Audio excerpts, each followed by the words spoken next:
हरे कृष्णा कृष्णा कृष्णा हरे हरे, हरे राम राम राम। जय राधा माधव कुंज बिहारी, जय राधा माधव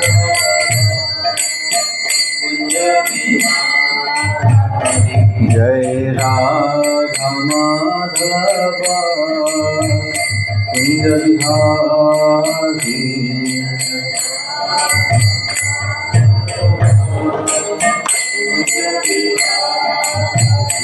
जय गोपी जन वल्लभ गिरधारी,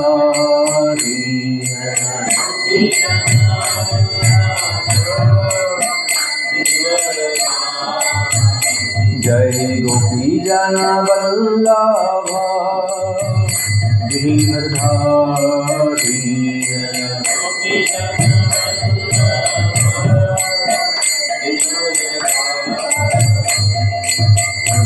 यशोदनन्दन भज जन रञ्जना,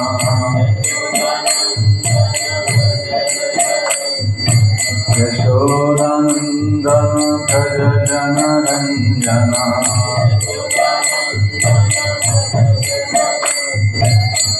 यमुना तीर वनचारी,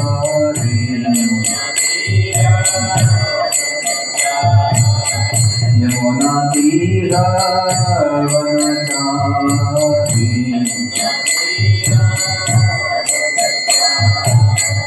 जय राधा माधव कुंज बिहारी,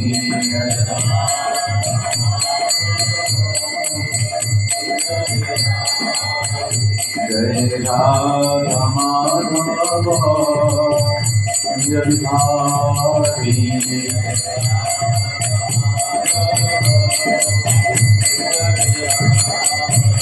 जय गोपी जन वल्लभ गिरधारी,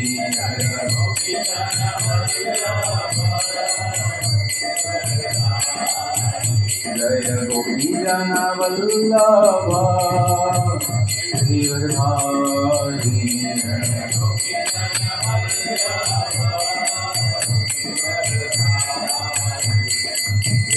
यशोदनन्दन भज जन रञ्जना, यशोदनन्दन भज जन रञ्जना।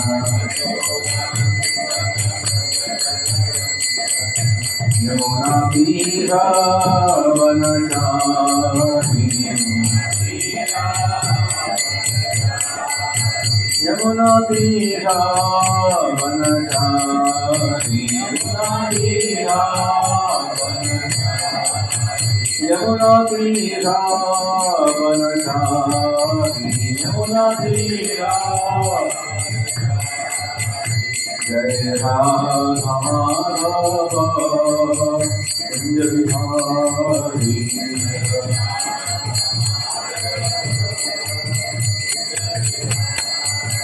जय राधा माधव कुंज बिहारी।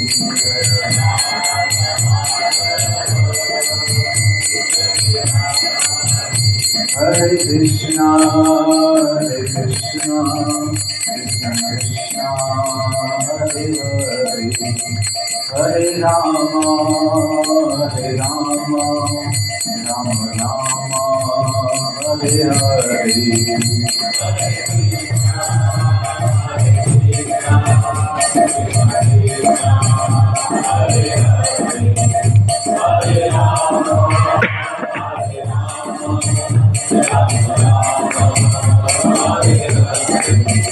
जय राधा दामोदर राधा दामोदर राधे, जय राधा दामोदर राधा जय जय प्रभुपाद प्रभुपाद प्रभुपाद, जय जय प्रभुपाद।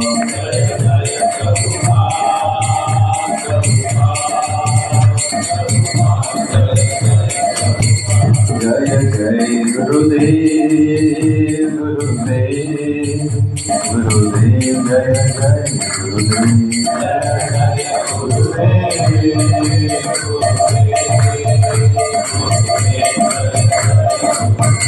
निताय गौर हरि बोल हरि बोल हरि बोल निताय गौर हरि बोल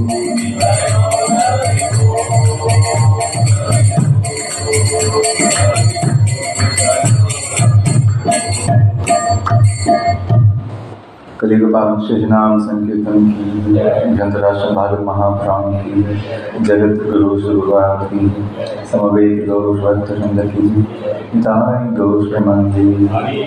ओम नमो भगवते वासुदेवाय।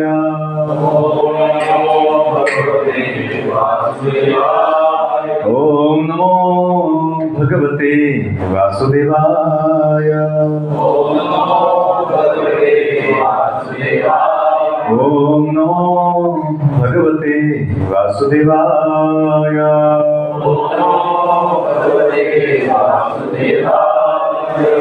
नारायणं नमस्कृत्य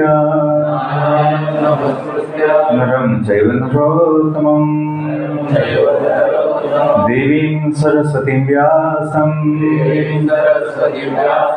ततो जयमुदीरये। नष्टप्रायेषु भद्रेषु नित्यं भागवत सेवया भगवती उत्तम श्लोके भक्ति भवति नैष्ठिकी। कृष्णाय वासुदेवाय देवकी नंदनाय च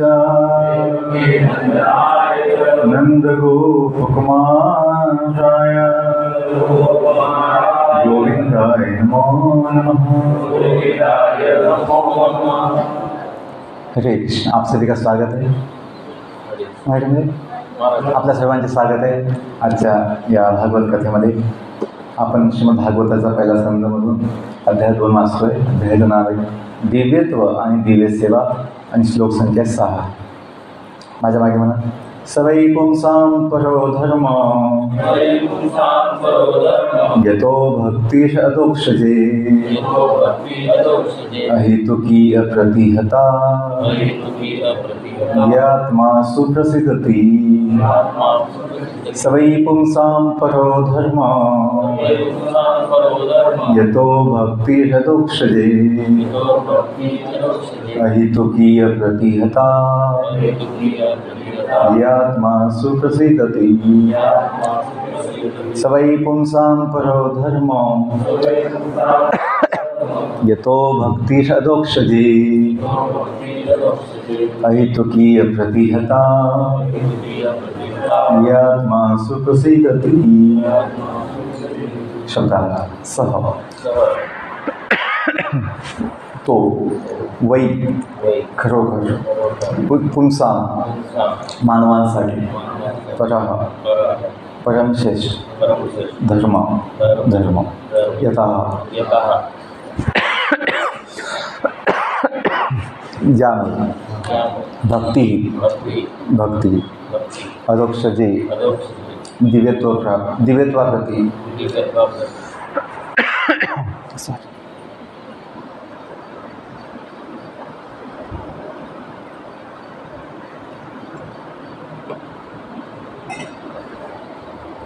अहेतुकी अकारण अप्रतिहता अखंड यया जिने आत्मा आत्मा सुप्रसिद्धती संपूर्णपणे तृप्त होतो।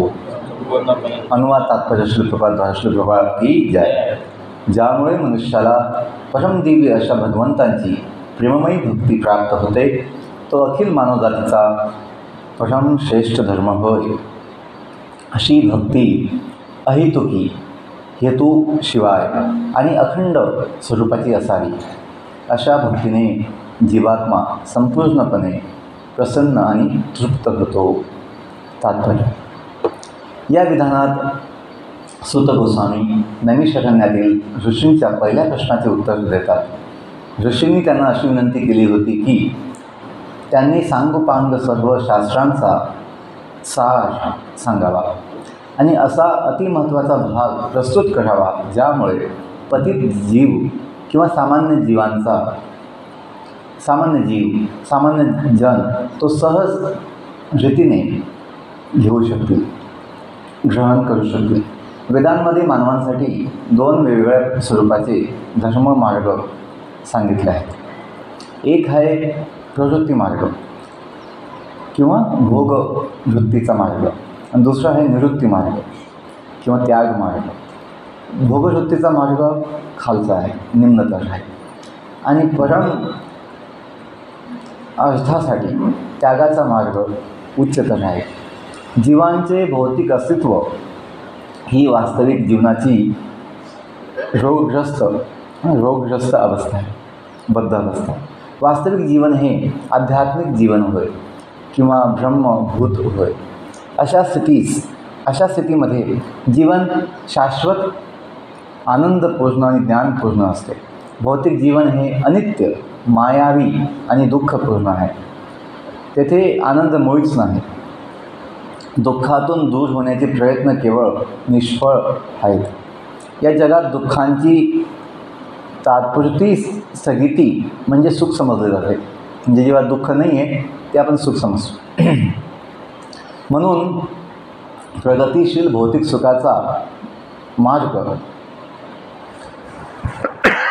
काय म्हटलं आहे, भौतिक प्रगतिशील सुखाचा मार्ग हा अनित्य, दुःखपूर्ण आणि भ्रामक असा आहे. हा निम्नतर आहे. परंतु परम भगवंतांचा प्रेममय सेवेचा मार्ग म्हणजे भक्तिमार्ग हा शाश्वत आनंदपूर्ण आणि ज्ञानपूर्ण जीवनाकडे नेणारा आहे.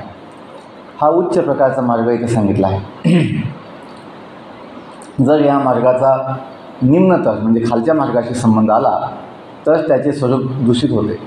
उदाहरणार्थ भौतिक लाभासाठी भक्तीचा स्वीकार निश्चितपणे त्यागाच्या प्रगतिशील मार्गामधील अडथळा आहे.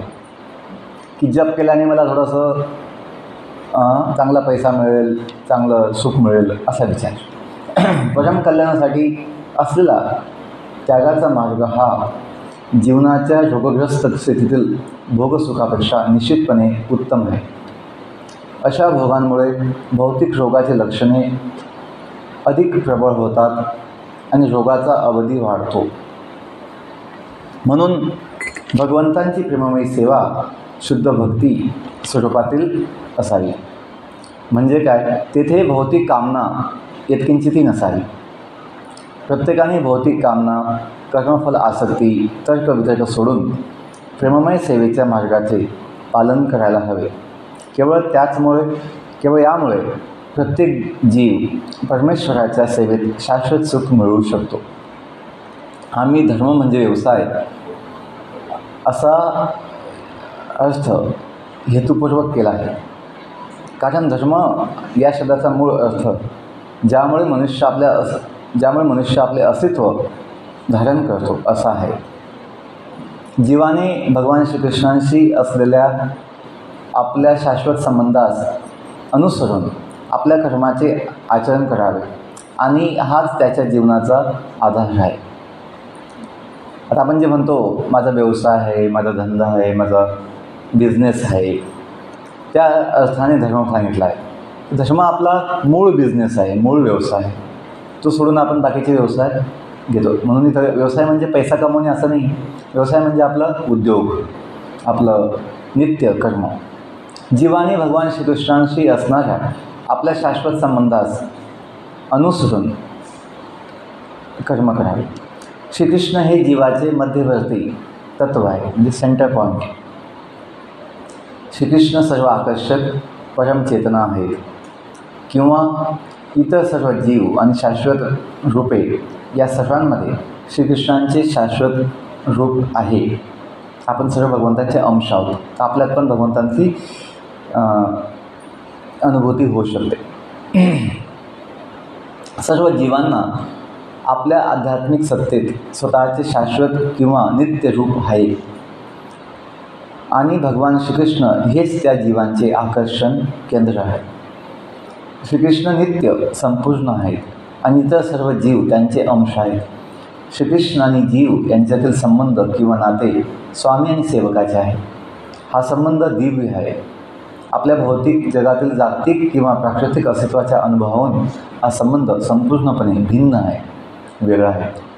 हा स्वामी सेवक संबंध हे सलगीचे अत्यंत स्नेहपूर्ण स्वरूप आहे. मनुष्याची प्रेममय सेवा जशी जशी वाढत जाते, प्रगत होते, तसा त्याला या संबंधाचा अनुभव येतो. वर्तमान भौतिक अस्तित्वाच्या बद्धावस्थेतही सर्वांनी भगवंतांच्या दिव्य प्रेममय सेवेमध्ये स्वतःला संलग्न केले पाहिजे. त्यामुळे क्रमशः वास्तविक जीवनाची समस्या सुटेल आणि मनुष्य संपूर्णपणे संतुष्ट होईल.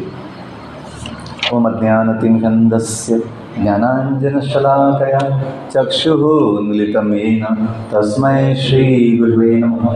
श्रीचैतन्यमनोभीष्टं स्थापितमेन भूतले स्वयं रूपा कदा मह्यं ददाति स्वपदान्तिकं. वन्देऽहं श्रीगुरो श्रीयुतापदकमलं श्रीगुरून् वैष्णवांश्च श्रीरूपं साग्रजातं सहगना रघुनाथान्वितं तं सजीवं साद्वैतं सावधूतं परिजनसहितं कृष्णचैतन्यदेवं श्रीराधा कृष्णपदां सहगना ललिता श्रीविशाखान्वितांश्च. नमो महाबलान्याय कृष्णप्रेमप्रदायते कृष्णाय कृष्णचैतन्य नाम्ने गौरकृष्णे नमो ब्रह्मण्यदेवाय गोब्राह्मणहिताय च जगद्हिताय कृष्णाय गोविन्दाय नमः. हे कृष्ण करुणा सिंधो दीनबन्धो जगत्पते गोपेश गोपिकाकान्त राधाकान्त नमोऽस्तुते. तप्तकाञ्चन गौराङ्गी राधे वृन्दावनेश्वरी वृषभानुसुते देवी प्रणमामि हरिप्रिये. नमो विष्णुपदाय कृष्णपृष्ठाय भूतले श्रीमते भक्तिवेदान्त स्वामिनिधि नाम्ने. नमस्ते सरस्वती देवे गौरवाणी प्रचारिणे निर्विशेष शून्यवादी पाश्चात्यदेशकारिणे. वाञ्छाकल्पतरुभ्यश्च कृपा सिन्धुभ्यैव च पतितानां पावनेभ्यो वैष्णवेभ्यो नमो नमः. जय श्री कृष्ण चैतन्य प्रभु नित्यानंद श्री अद्वैत गदाधर. हरे कृष्णा कृष्णा कृष्णा हरे हरे हरे राम राम राम हरे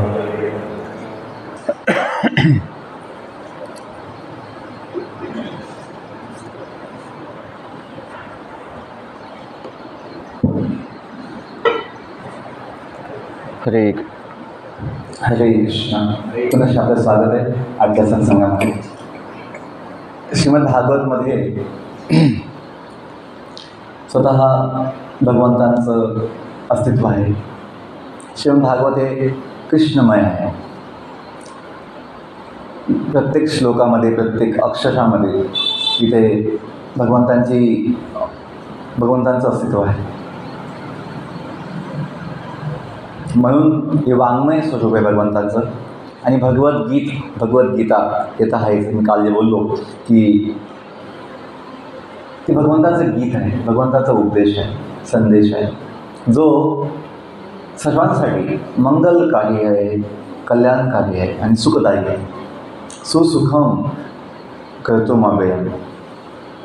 या संदेशामध्ये सर्वांचं कल्याण आहे. पण जीवाला द्वेष असल्यामुळे असं वाटतं की मी कशाला ऐकू भगवंताचं, माझं सर्वांनी ऐकलं पाहिजे असा अहंकार. मी नाही ऐकणार कोणाचं, पण माझं सगळ्यांनी ऐकावं असा हा जीवाचा अहंकार. त्याची कुटुंबाकडनं अपेक्षा असते, लोकांकडनं अपेक्षा असते, समाजाकडनं अपेक्षा असते की मला त्यांनी मान द्यावा, त्यांनी मला ऐकावं. आणि आपण कुणाचं ऐकतो का? नाही, मी नाही ऐकणार. आपण भगवंताचं ऐकतो का? ज्याने आपल्याला जीवन दिलं आहे, ज्याने आपल्याला सर्व काही जीवन आवश्यक वस्तू दिल्या आहेत, त्याचं आपण ऐकायचं नाही, त्याला आपण मानायचं नाही. पण मी काही थोडं ना कोणाला मदत केली आहे, कोणासाठी काही सहाय्य केलं आहे, तर त्यांनी माझं संपूर्ण ऐकावं अशी आपली अपेक्षा असते. तर ते केवळ अहंकारापोटी. त्यामुळे आपण सदैव दुःखी असतो, असंतुष्ट असतो. पण इथे जे सांगितलं आहे या श्लोकामध्ये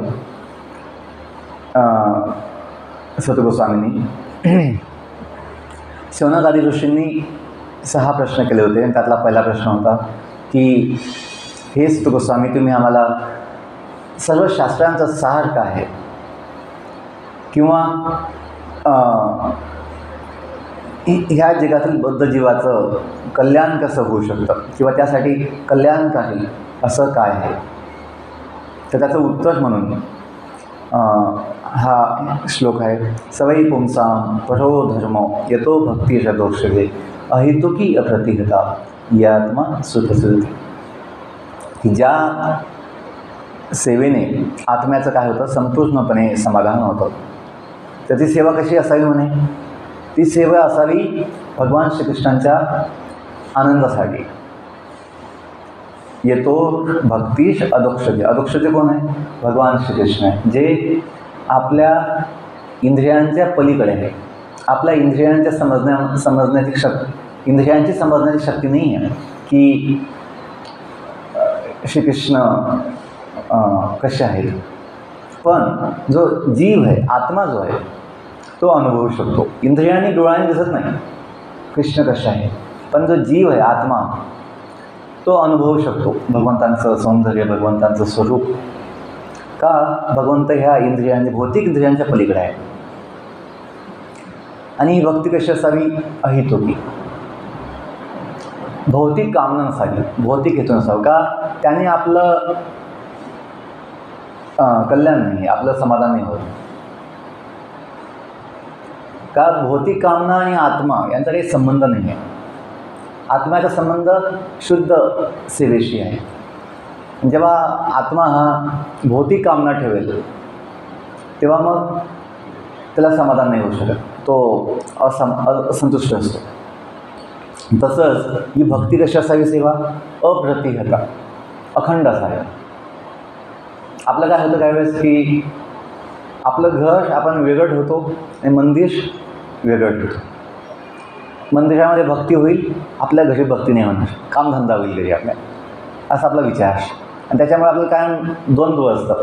आपल्या घरी आपल्याला समाधान वाटत नाही, ओ हे सगळं माया आहे, हे सगळं मोह आहे. हे पण चुकीचं समज आहे. मायामोह केव्हा होतो, तो जेव्हा आपण त्याचा भगवंताशी असलेला संबंध जाणत नाही आणि मानत नाही. आपलं घर, आपली मुलं, आपलं कुटुंब सुद्धा भगवंताशी संबंधित आहे हे बघितलं. तसं आपण मंदिरात आल्यानंतर असं समजतो की हां हे घर किंवा आता हे तसंच आहे, हॉल आहे, घर आहे आणि बांधकाम तसंच केलेलं आहे, पंखे जे आपल्या घरी असतं तसंच इथं सगळं आहे व्यवस्था. पण इथं आपण काय समजतो की भगवंताच आहे. म्हणून आपल्यामध्ये दिव्यत्वाची भावना येते. इथं सगळं शुद्ध आहे, इथं आपण सगळी साफसफाई केली पाहिजे, इथं स्वच्छता पाहिजे, इथं पावित्र्य ठेवलं पाहिजे, असा आपला विचार आहे. तर ते सुद्धा आपल्या घरी होऊ शकतं. आपण जर हे समजून घेतलं की त्याचाही संबंध भगवंताशी आहे, ते काही भगवंतापासून वेगळं नाही आहे, हे महत्त्वाचं आहे. तेव्हाच मी आपली भक्ती काय होईल, अखंड होईल. तर काय होतं, 2 तास आलो आपण मंदिरामध्ये, आता भक्ती चालू आहे, आणि आपल्या घरी गेलो, आता इथं कामधंदा, असं समजतो. तर हे चुकीचं आहे. आपली भक्ती अखंडपणे जर व्हायची असेल, त्यासाठी आपण हे समजलं पाहिजे की सर्व काही सेवा आहे, सर्व काही भक्ती आहे. सर्व काही म्हणजे काय, पैसा कमवणे ही भक्ती आहे, आपला व्यवसाय, धंदा, व्यापार सांभाळणे ही भक्ती आहे, कुटुंबाचं पालनपोषण ही भक्ती आहे, या देहाची काळजी घेणे ही भक्ती आहे, स्वास्थ्यासाठी चांगलं भोजन, चांगली झोप, व्यायाम, काही करमणूक, मनोरंजन, तेही भक्ती आहे. हे आपण जाणलं पाहिजे. जोपर्यंत आपण जाणत नाही की सर्व काही सेवेसाठी आहे, जीवन जगणेही सेवा आहे. तर जीवन दिलं कोणी आहे, भगवंताने दिलं आहे. हे समजल्यानंतर ते जीवन चांगल्या पद्धतीने जगणे ही पण सेवा आहे, ती पण भक्ती आहे. कारण मुळात आपलं जीवनच भक्तिमय आहे. आत्म्याचं जीवन भक्तिमय आहे. त्या आत्म्यामध्ये भगवंताशिवाय दुसरा कोणताही विचार असू शकत नाही. तर हे ज्ञान झाल्यानंतर आपलं जीवन खूप सोपं होतं आणि जे अनेक आपल्याला चिंता आणि दुःखाचे विचार असतात ते निघून जाते. चिंता का होते? आपल्याला असं वाटतं की सर्व काही माझ्यावर अवलंबून आहे, माझ्याशिवाय कसं होईल, अशी असं आपली भावना असते. मग आपल्याला चिंता होते. पण जेव्हा लक्षात येईल की सर्व काही भगवंतांवर अवलंबून आहे, सर्व काही त्यांच्या इच्छेने घडतं आणि आपण सुद्धा त्याच्या इच्छेचे भाग आहोत किंवा त्याच्या योजनेचे भाग आहोत. आपलं जीवनसुद्धा भगवंताच्या योजनेचा भाग आहे. आपण जे इथं येऊन काही सेवेत लागलेलो आहे ते भगवंताच्या योजनेमुळे झालं आहे. त्याची योजना आहे आणि त्याची जर योजना आहे आपल्यासाठी आणि सर्व जीवांसाठी तर सर्व काही होईल वेळेनुसार. आपलं काय होतं, पण वेळेच्या आधी इच्छा ठेवतो, अपेक्षा ठेवतो, आताच व्हायला पाहिजे. तसं होऊ शकत नाही.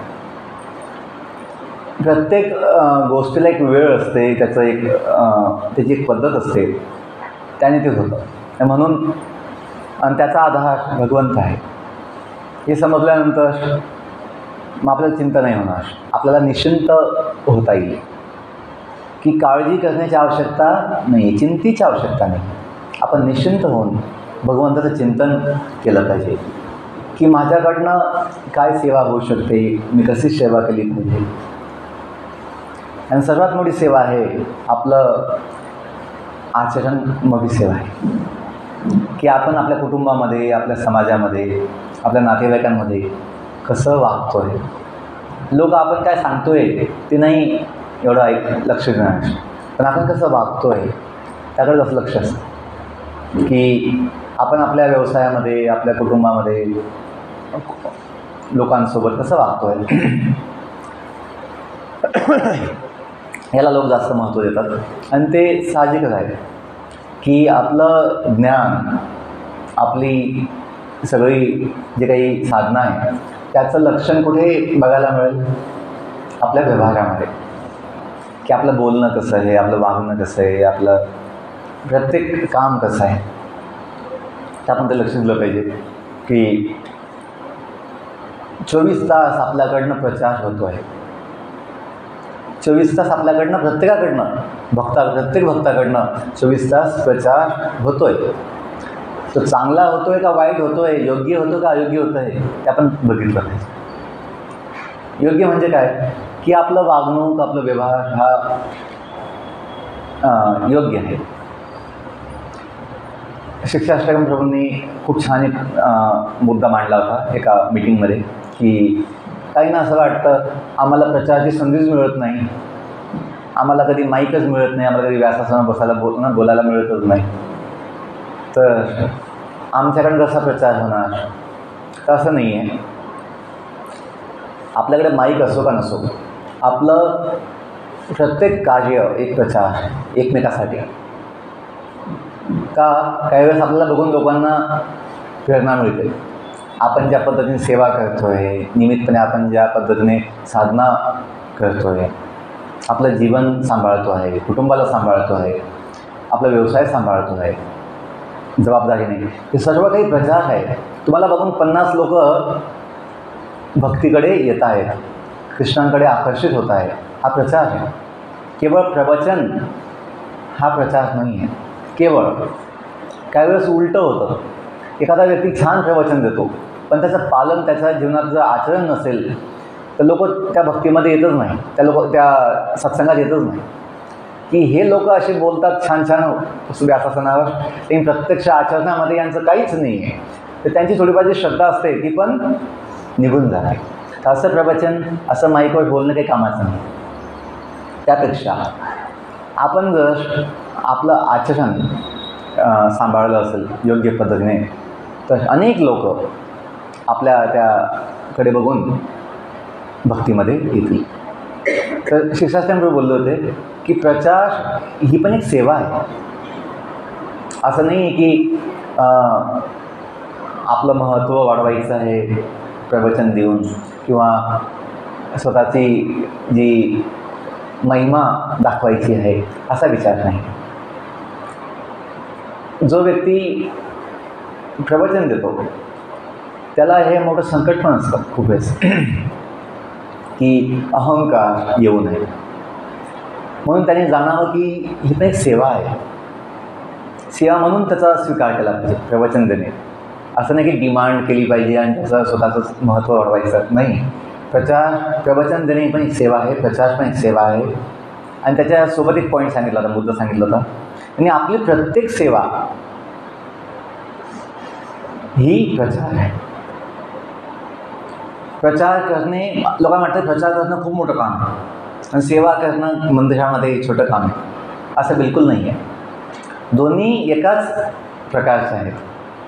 भावना तशी पाहिजे की प्रचार करणे, भगवंतांचं नामाचा प्रचार, भगवंताच्या संदेशाचा प्रचार ही एक सेवा आहे. ती कशी केली पाहिजे? नम्रतेने केली पाहिजे. की अतिशय स्वतःला तुच्छ समजून अमानीनं मान देणं, ती भावना आवश्यक आहे. ज्याच्यामध्ये ती भावना नाही आहे की मी तुच्छ आहे, मी अतिशय नीच आहे, सुनीचेनं. चेतन महाप्रभुला म्हटले, नीच नाही म्हटले, सुनीचेनं ना, पीक सुपीक आणि भाग्य सौभाग्य. नीच सुनीचेनं, तृणादपि सुनीचेनं तरोषपि सहिष्णुना, अमानिना मान देणं कीर्तनीय सदा आहे. आणि प्रचार काय आहे? भगवंताचं गुणगान आहे, कीर्तन आहे. आणि ते कसं व्हायला पाहिजे? सदैव व्हायला पाहिजे. तो प्रचार आहे. आणि प्रचार हा मी म्हटलं 24 तास. तर कीर्तनीय सदाहरी आपल्या जीवन पद्धतीने आपण सदैव भगवंताचं कीर्तन, प्रचार, गुणगान करू शकतो जर ती योग्य आपला व्यवहार असेल तर. त्यामध्ये सगळ्यात महत्त्वाचा भाग काय आहे? की स्वतःला तुच्छ समजणे. का तुच्छ समजायचं? आपण हवत तुच्छ, आपण हवतच तुच्छ. का? भगवंताचं जे अनंत स्वरूप आहे त्या तुलनेमध्ये जीवाचं जे स्वरूप आहे ते काय आहे? अनुसमान आहे. आपण जे ऐकतो ना की आत्म्याचं किती आकाश, या देहात जो आत्मा आहे आता सध्या त्याचा आकाश किती सांगतात?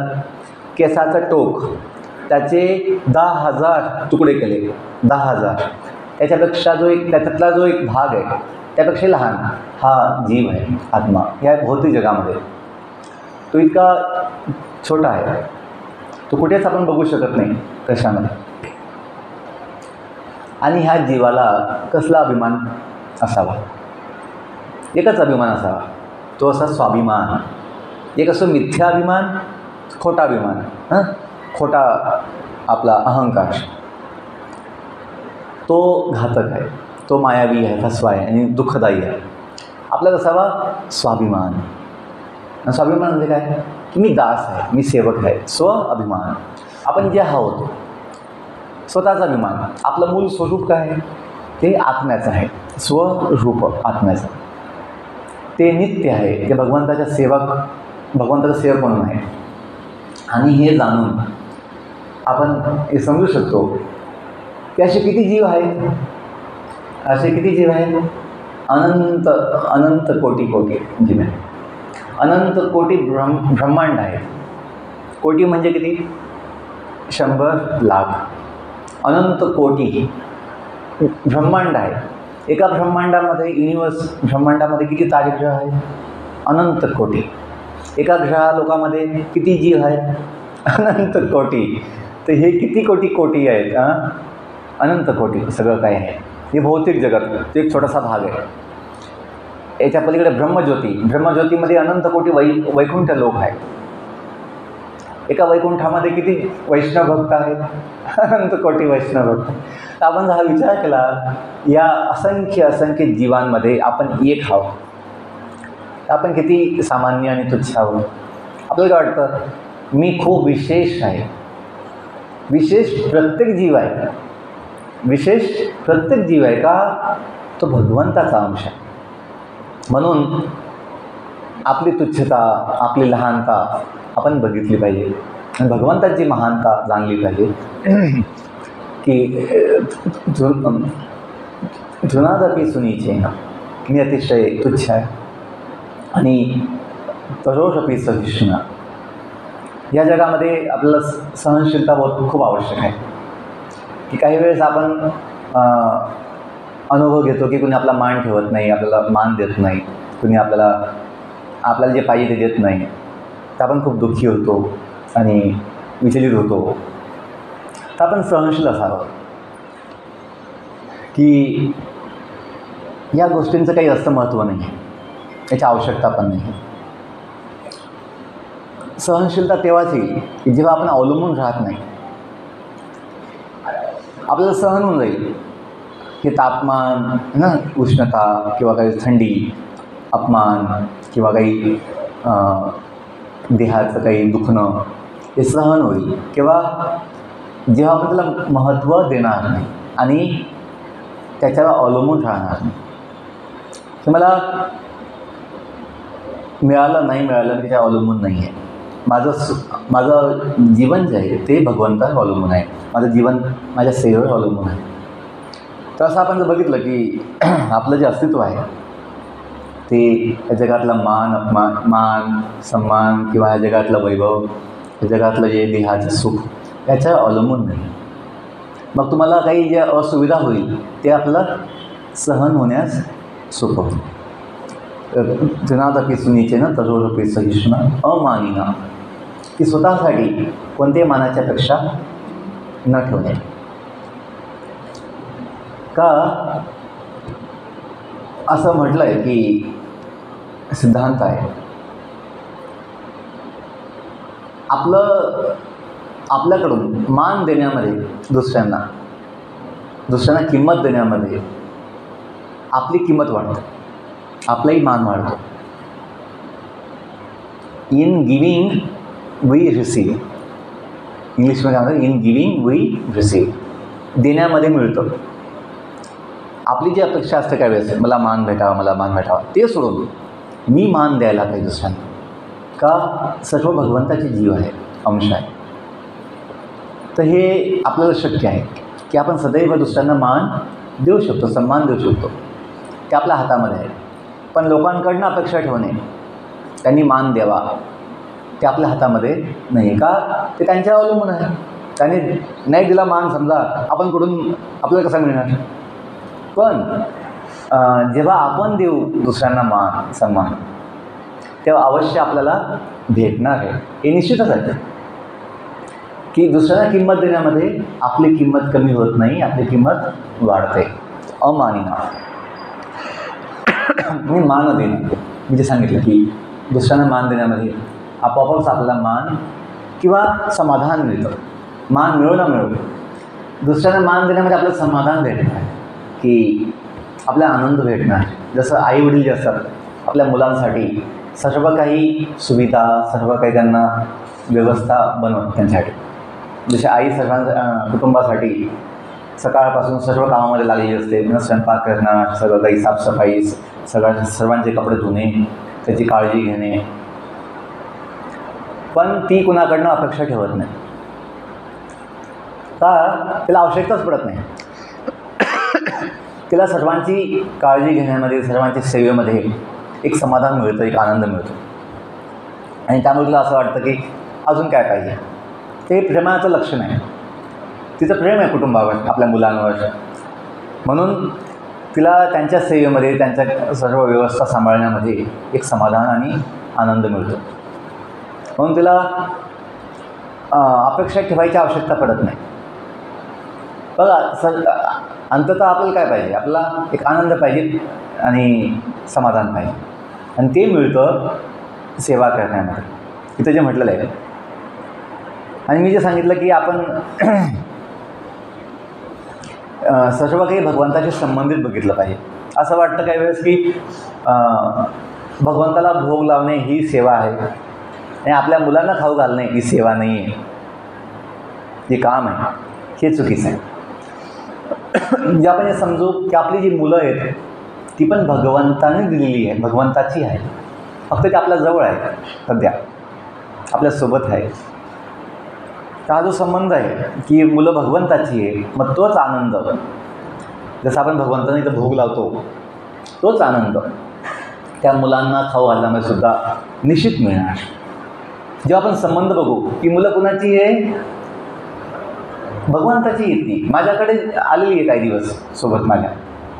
पण जे आपण हे समजू या मुलांचा भगवंताशी काही संबंध नाही आहे, मुलं माझी आहे, त्यांना मी कसं पण सांभाळेल, काही पण करेल त्यांच्यासोबत, मग ते चुकीचं होतं आणि त्याने आपल्याला मग समाधान आनंद मिळत नाही. समजतंय? प्रत्येक काम त्यावेळेस भक्तांना असं वाटतं की हे रोज दुकानात जाणे, कामाला जाणे, रोज कंपनीमध्ये जाणे, ऑफिसमध्ये जाणे, हे काही सुखदायी नाही आहे, हे खूप कंटाळवाणं आहे, यात खूप आनंद काही, याच्यात काही चांगलं वाटत नाही, हे काही भक्ती नाही असं वाटतं. हे चुकीचं आहे. असं काय वाटतं आहे, आपण ती कंपनी, ती ऑफिस, ते आपलं दुकान भगवंताचं आहे असं मानत नाही आहे. ते आपण समजतो आहे ही कंपनी याची आहे, हे घर माझं आहे, हे दुकान माझं आहे. तर माझं माझं म्हणून आपण त्यातला आनंद समजत नाही किंवा त्यातलं जे दिव्यत्व आहे ते समजत नाही. तर दिव्यत्व कधी येईल त्या गोष्टींना? भगवंताशी संबंध बघितल्यानंतर. माझा वैयक्तिक अनुभव आहे. मी जेव्हा BTech नंतर 8 वर्ष कॉलेजचा प्राध्यापक होतो. कॉलेजचं नाव होतं, पहिल्या कॉलेजचं नाव होतं सोमय्या कॉलेज मुंबईतलं. ते नावातच माया आहे, सोमय्या कॉलेज. तर मुंबईचं कॉलेज, मुंबईमधले मुलं मुली, कॉलेजचे मुलं, त्यांचे कपडे, त्यांचं सगळी पद्धत, वागणं. आणि माझा तो पहिला जॉब होता. मी पण नुकतंच BTech झालो होतं त्यावेळेस. माझं वय 21-22 असेल. तर खूप लोकांना असं वाटायचं की ही कॉलेजचा जॉब म्हणजे माया आणि तुला तर खूप त्रास होईल, तू भक्त आहेस, ते कोणी भक्त नसतात कॉलेजमध्ये. तर मी त्यांना सांगायचो, बाकी त्या भक्तांना, माझा अनुभव असा नाही आहे. माझा अनुभव असा आहे की जो आनंद मला मंदिरामध्ये मिळतो भक्तांसोबत, तोच आनंद मला काही वेळेस जास्त कॉलेजमध्येही मिळतो. का? मी ते कॉलेजला नाव काही असू द्या, ते भगवंताचं आहे असं समजतो आहे. आणि जी मुलं कॉलेजमध्ये शिकत आहेत ती मुलंही भगवंताची आहे. म्हणून त्या कॉलेजची सेवा करणे, त्या मुलांची सेवा करणे ही पण भक्ती आहे. आणि म्हणून मी कॉलेजमध्ये जॉबला असताना पहिल्या दिवसापासून आपला जो टिलक आहे तो लावून जायचं. कारण ती मला तर होती आधीपासून, पण टिलक पण लावून जायचं की ही पण सेवा आहे. काही भक्त काय समजतात, मंदिरामध्ये येईल तेव्हा टिलक लावणार, बाकीच्या वेळेस टिलक नाही लावणार. का? मी माझ्या कामधंद्यामध्ये आहे. ही आपली चूक होते. इथं जे म्हटलं आहे, भक्ती कशी असावी? अखंड असावी. 1 तास टिलक, 2 तास टिलक लावून बाकीचा वेळ काय होतं आहे, आपली चेतना जी आहे मग ती बदलून जातं. हां, काही ठिकाणी तुला असं वाटेल की इथं मला खूप त्रास होतो, लोकांना बिलकुल आवडत नाही, ते बिलकुल सहन करत नाही. तर मग ठीक आहे, आपण कमी पाण्याचा टिलक लावू शकतो. पाण्याचा शक्य असेल तर हाच पाहिजे जो दिसू शकतो लोकांना. पण नाही शक्य, खूपच अडचण येते, मला इतकं माझी हिंमत नाही आहे, मला एवढं ते जमत नाही, तर कमीत कमी पाण्याचा टिलक लावू शकतो. पण टिलक आवश्यक आहे. सांगायचं काय की अखंड भक्तीचं व्हायची आहे, तर ही चेतना आणणं आवश्यक आहे की सर्व काही भगवंताशी संबंधित आहे. झोपणेसुद्धा शुद्ध भक्ती आहे. हे देहाला सांभाळणे पण शुद्ध भक्ती आहे. त्यांना वाटतं की आम्ही सगळे जे आहोत कुटुंबाकडनं कौटुंबिक लोक आहोत, गृहस्थी लोक आहोत, आमच्याकडनं शुद्ध भक्ती कुठं होईल, फक्त ते ब्रह्मचारी संन्यासी लोकांकडनंच होईल. हे चुकीचा विचार. गीता भागवतमध्ये कुठेही आपल्या शास्त्रांमध्ये असं नाही म्हटलं आहे की भक्ती यांच्याकडनं होईल, यांच्याकडनं नाही होईल. नाही, सर्व जीवांना सदैव शुद्ध भक्ती शक्य आहे. फक्त चेतनेची आवश्यकता आहे, योग्य चेतना, की सर्व काही भगवंताशी संबंधित आहे. इथं त्यामुळे म्हटलं जाईल या अध्यायाचं नाव आहे दिव्यत्व आणि दिव्य सेवा. जसं आपल्याकडे ती पद्धत आहे, संध्याकाळी दिवे लावतात ना, तर हात सगळे नमस्कार करतात. का? त्यांना असं समज आहे की हे दिवे जो प्रकाश आहे तो भगवंताची शक्ती आहे, म्हणून ते ना नमस्कार करतात, हात जोडतात. दिव्यत्वाची जेथे प्रचिती तेथे माझे कर जोडते, तिची म्हण आहे. आपण त्या दिव्याला भगवंताची शक्ती समजतो म्हणून काय तर आपल्यामध्ये दिव्यत्वाची भावना येते. पण जी लोक हे समजतात यात कुठं आलं दिव्यत्व, हे तर केवळ ना इलेक्ट्रिसिटी आहे, हे तर केवळ ना विद्युत शक्ती आहे, याचा कुठं भगवंताशी संबंध आहे. ती लोक ना ते हात जोडत नाही, त्याला दिव्य समजत, ते नुसतं भौतिक प्रकाश म्हणून समजतात. तर नुकसान कोणाचं आहे? जे समजत नाही संबंध भगवंताशी त्यांचं नुकसान आहे. की जो एक आनंद, जे दिव्यत्वाची अनुभूती होते ती बघून, ती त्यांना भेटू शकत नाही. मग त्यांना की नाही प्रत्येक जे काही आहे जीवनसुद्धा काय वाटतं, कंटाळवाणं वाटतं. काही लोक म्हणतात आता जीवन नकोसं वाटतंय, कंटाळवाणं वाटतंय, असा विचार का येतो? आपण त्या जीवनाचा असलेला भगवंताशी संबंध जाणत नाही आहे, मानत नाही. जे आपण जाणू की हे जीवन भगवंतामुळे आहे, मग त्यामध्ये एक दिव्यत्वाची भावना येते. आपल्या मुलांकडे बघून आपल्याला दिव्यत्वाची भावना येईल की काय भगवंताची लीला आहे. ही मुलं आली कुठून? कसं म्हणजे काही नसं वाटतं. काही लोक म्हणतात की आम्हाला भगवंत दाखवा, भगवंताचे चमत्कार दाखवा. पण ज्याला हे भगवंताचा संबंध दिसतो ना, समजतो प्रत्येक वस्तूशी, त्याला सदैव भगवंताचे चमत्कार अनुभूती होते, दिसतात. तिची मन अजून देवाची करणी नारळात पाणी, म्हणजे असं प्रत्येक गोष्टी आपल्याला दिव्यत्वाची अनुभूती देतं. जमीन काळी आहे, जमीन काळी आहे. झाड कसं आहे, हिरवं, त्याला जे फुलं येत आहे, फळं येत आहे, त्यांचा रंग वेगळा आहे. म्हणजे फळ येतं आहे आंबा, आंब्याचा रस दिव्य आहे ना, दिव्यत्वाची अनुभूती होऊ शकते.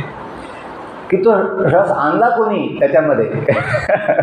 मातीमध्ये तर काही दिसत नाही आहे, झाडात तर कुठं दिसत नाही आहे, पानात पण दिसत नाही आहे, फुलात पण दिसत नाही आहे. पण तो फळ बनल्यानंतर आणि ते पिकल्यानंतर तो केशरी जो ना आंबा आहे, त्याचा जो गोड असा रस आहे, तो आला कुठून? शोधण्याची गोष्ट आहे, समजण्याची गोष्ट आहे. तर ती भगवंताकडे नाही. भगवंताने गीतेत म्हटलेलं आहे की जे शब्द आहे, ध्वनी हे जर आकाशामध्ये, तो मी आहे. शब्द खे सगळंच म्हटलं आहे की मनुष्यातील जी शक्ती आहे, पौरुषत्व आहे, ते मी आहे. प्रत्येक जीवाचं जे जीवन आहे ते मी आहे. 10वा अध्याय जो आहे विभूती योग, त्यात हे सगळं येतं. पाण्याचा जो स्वाद आहे, ज्याने आपली तहान भागते, तो मी आहे. ते हे समजल्यानंतर काय होईल, दिव्यत्व येईल. पाणी बघून आपल्याला दिव्यत्वाची अनुभूती होईल की दिव्य आहे. आपण म्हणतो अन्न हे पूर्ण ब्रह्म, अन्न हे पूर्ण ब्रह्म. असं केव्हा भावना येईल, जेव्हा हे भगवंताने दिलं आहे, ती भगवंताची शक्ती आहे, तेव्हा मग ती भावना येईल की अन्न हे पूर्ण ब्रह्म, की भगवंता समान आहे. आणि असं समजल्यानंतर, अशी अनुभूती झाल्यानंतर आपल्याला निश्चितपणे आध्यात्मिक जीवनाची मूळ अस्तित्वाची भगवद्धामामध्ये अनुभूती होईल, साक्षात्कार होईल जिवंतपणे. असं नाही तुम्हाला देह सोडल्यानंतर भगवद्धाम कसं आहे, काय आहे कळेल. जिवंतपणे सत्संगामध्ये जो काही विषय आपण मांडतो, जे काही चर्चा होते, आणि मंदिरामध्ये आपण जे काही सेवा बघतो, भाग घेतो, हे सर्व काही आध्यात्मिक जगाची प्रतिकृती आहे. किंवा आध्यात्मिक जगात काय चालतं त्याचं एक झलक आहे, त्याचं एक कल्पना होऊ शकते की भगवद्धामामध्ये भगवंतांचंच गुणगान होतं. आणि भगवंताच्या गुणगानामध्ये सर्वांचं समाधान, आनंद आहे. का? तो भगवंत आपला आहे. शेवटचं बोलतो 2 मिनटं की काही ना असं वाटतं त्या भगवंताला दान देऊन, त्या भगवंताची सेवा करून मला काय भेटणार, मी काय केलं, का केलं पाहिजे असं वाटतं. हां, माझ्या मुलांना देऊन मला काही आनंद होतो का, माझी मुलं. कृष्ण काय, माझा काय संबंध कृष्णाशी? असं त्यांचा विचार असल्यामुळे त्यांना भगवंतांसाठी काही दान, काही सेवा करण्याची इच्छा होती. पण ज्याला हे ज्ञान आहे, ज्याला समजतं की ते भगवंत, ते कृष्ण हे माझे आहे आणि मी त्यांचा आहे, आणि मग त्याला देणे म्हणजे मलाच देणे आहे. आता हे इथं मंदिरासाठी काही सेवा आहे. समजा कोणी फॅन बसवलं आहे, कोणी काही घड्याळ बसवलं, कोणी साऊंड सिस्टीम बसवली, कोणी इथं बसण्याची व्यवस्था केली, जरी आणल्या विकत आणल्या. याचा लाभ कोण घेत आहे? ज्याने दिलं तोच घेतोय. ज्या भक्तांनी सगळी व्यवस्था केली आहे तेच लाभ घेत आहे. भगवंतांना सुंदर पोशाख घालणे, त्यांना सुंदर फुलांनी सजवणे, हे केल्यानंतर त्याचं जे सौंदर्य आहे ते कोण बघत आहे? त्याचा आनंद कोण घेतो? आपणच घेतो. आपण जितकं सजवू कृष्णांना तितका आनंद कोण घेईल? आपणच घेऊ. तर जेव्हा आपण समजून घेऊ भगवंतांना छान छान भोग बनवून खाऊ घालणे, याच्यात शेवटी फायदा कोणाचा आहे? आपलाच आहे. जे आपण भगवंतांना बनवून खाऊ घालू ते शेवटी प्रसाद रूपाने आपल्याला भेटणार आहे. मला सांगायचं उद्देश काय आहे? आपण जर समजू भगवंतांना देणे म्हणजे काय आहे? स्वतःलाच देणे आहे. भगवंतांसाठी करणे म्हणजे आत्म्यासाठी करणे. का? आत्मा भगवंताचा काय आहे? अभिन्न अंश आहे, त्याचाच अंश आहे तो. जसं ना मम एव अंश जीवलोके जीवभूत सनातन. आपण भगवंतांचे दिव्य अंश आहोत, म्हणून आपण भगवंताच्या नावाने जे काही करणार त्याने समाधान कोणाला भेटणार आहे? आपल्याला भेटणार आहे. भगवंतांना आवश्यकता नाही आहे, ते आत्माराम आहे, संपूर्णपणे संतुष्ट आहे. पण आपलं अस्तित्व त्यांच्यावर अवलंबून आहे. तर आपण छोटे आहोत, तसे छोटासा बोट आहे, नख आहे, याचं अस्तित्व या देहावर अवलंबून आहे. तसं आपलं जे अस्तित्व आहे, आपण भगवंताचे अंग आहोत. आपलं अस्तित्व मूळ भगवंतावर अवलंबून आहे. आणि म्हणून सवय पुंसाम परो धर्म येतो भक्ती रक्षते. आत्म्याचा, जीवाचा मूळ धर्म हा एकच आहे सर्व जीवांचा, तो आहे सेवा धर्म. कुणाची सेवा? आपण ज्याचे आहोत त्याची सेवा. तर ते भगवंत अदोक्षच आहे. आणि ही सेवा कशी असावी? अहितुकी. का? जिथं हेतू आला मला काय भेटणार तिथे मग समाधान नाही भेटणार. का? आत्म्याचा मूळ स्वभाव काय आहे? सर्व काही कृष्णांसाठी करणे. आणि भगवंतसुद्धा जे काही करतात ते सर्व काही भक्तांसाठी करतात. भगवंताचा शृंगार, भगवंताची जे काही लीला आहे ती कुणासाठी आहे? भक्तांच्या आनंदासाठी आहे. म्हणून जर कृष्ण जे सर्वांचा विचार करत आहे तर आपणसुद्धा त्यांचा विचार केला पाहिजे. आणि त्यांचा विचार करणे म्हणजे मग सर्वांचा विचारसुद्धा आपाप होतो. तर अशी अहितुकी भक्ती, आणि ती अखंड केव्हा होईल? अखंड ती भक्ती तेव्हा होईल जेव्हा आपण सर्व काही भगवंताशी संबंधित बघू. आणि अशा सेवेने काय होईल? आपला जो जीव आत्मा आहे त्याला संपूर्णपणे समाधान आणि आनंदाची अनुभूती अवश्य होईल. खूप धन्यवाद. हरे कृष्ण कृष्ण कृष्ण हरे हरे राम राम राम. 1-2 मिनटं आपल्याकडे आहे. काही प्रश्न असेल तुमचा, काही शंका असेल विचारू शकतो.